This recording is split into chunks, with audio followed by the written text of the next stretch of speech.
Ассалаумалейкум, есімім Сержан Тоқайұлы.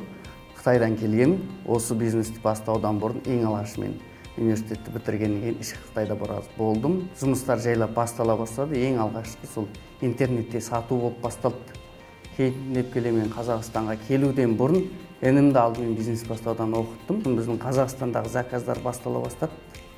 Содан кейінгі келесі қадамда мен өзім былтыр осында 2017-де келдім. Содан кейін біз қолға ала бастадық.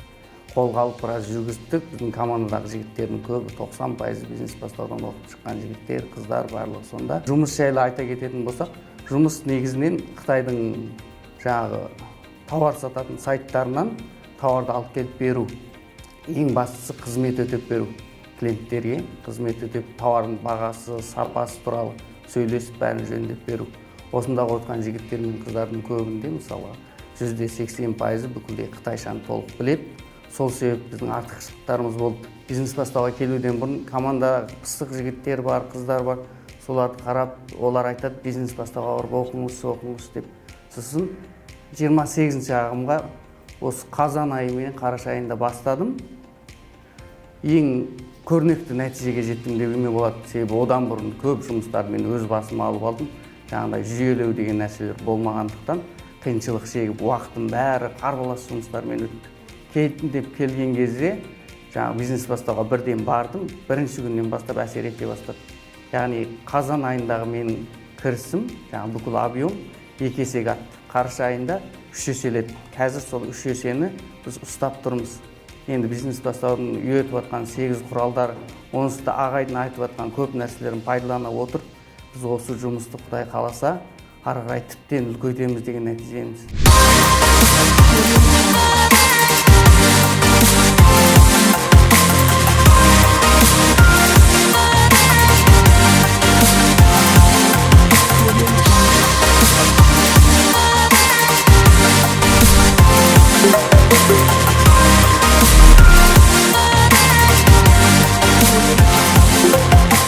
Ең бастысы ағай айтқан масштабтау, ең жоғарғы шекке көтеру.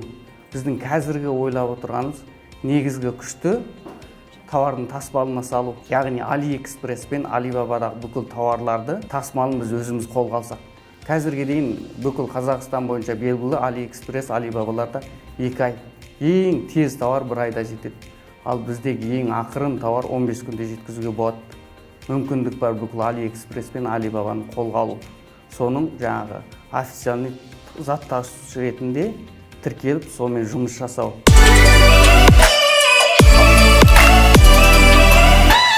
Бұл идеялардың барлығы жаңағы ең алғаш бұндай идея келмеген. Кейін бизнес бастаудан оқып, сол бір нәрсені қаншақты үлкейтуге болады, қаншақты дәрежеде фокус қою керек. Сол ағайдың айтқан тәрбиелерін біраз ойға алып, көрген білгендер түйгеннен кейін осы идеялар келіп отыр. Құдайға шүкір. Осыны ары қарай дамытып, командамен бірге жасақтап, соның бәрін істеп кетеміз деген ойдамыз. Мүмкін болса командамдағы бірге жұмыс жасап жатқан жігіттер мен қыздарды бизнес бастаудан оқымағандарын сонда оқытып, бүкіл құралдарды пайдаландырып, бизнес бастаудың жаңағы бізге үйреткендерін одан арман жетістіріп үйреніп, жұмысымызды тіптен үлкейтсек дейміз. Команда қазір бізде 32 адамнан тұрады. Нақтылы жұмыс жасап жатқан 20 адам. Бізде ешқандай адам зарплатта емес. 1-1 30 адамның 1-1 зарплатта емес.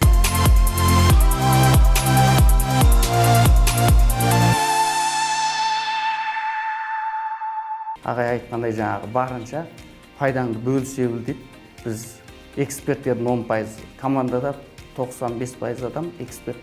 10% өзінің клиентке қызмет жасаған 10%-ын клиенттен алады. Доставкасы компанияның кірісі доставкадан келеді.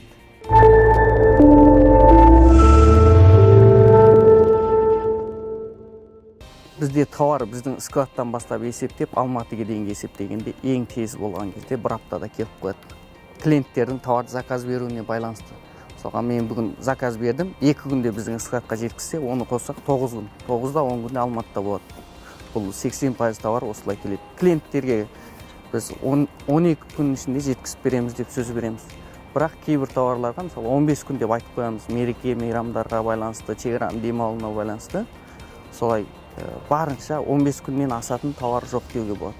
Екі түрлі жол бар бізде. Біреусі жаңағы КАМАЗдармен тіке ішкі Қытайдан басталады, осында келеді. Және бір түрлі жолы ұшақпен келеді. Бірақ ұшақпен келетінді %95% адам таңдамайды. Себебі онда қымбат болып кетеді бірден. Мысалға бізде өте үлкен автобус демесек те, мысалға қазіргі заман үрдісіне сай, интернет әлемдегі заказдарға байланысты онлайн жаңағы интернет магазиндері, солардың айтады ғой, ритмі тез дәуірде солардың тауарын тез жеткізіп бермесек, онда біздің мына жұмысымыз дұрыс болмайтындығы себепті.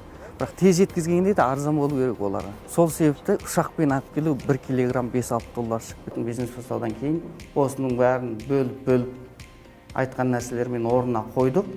Кім өз пайдасын алады, өз үшін жұмыс жасайды. Сол жағынан зарплата ешкімде жоқ, бірақ өзі қалай жұмыс жасайды, солай пайда табады. Біз жағдай жаратып береміз, осы ортаны қалыптастырып береміз.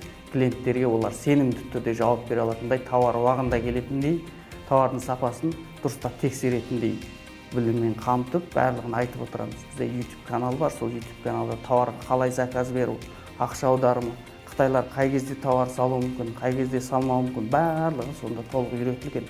Әр тегін канал, Inexport.kz YouTube-тағы канал, сонымен істеп отырмыз. Шүкір қазірге Құдай қаласа одан да арман үлкейіп, жаңағы ойлаған ойларымызға ертерек жеткізгіміз келеді осы командадағы жігіттер мен қыздар.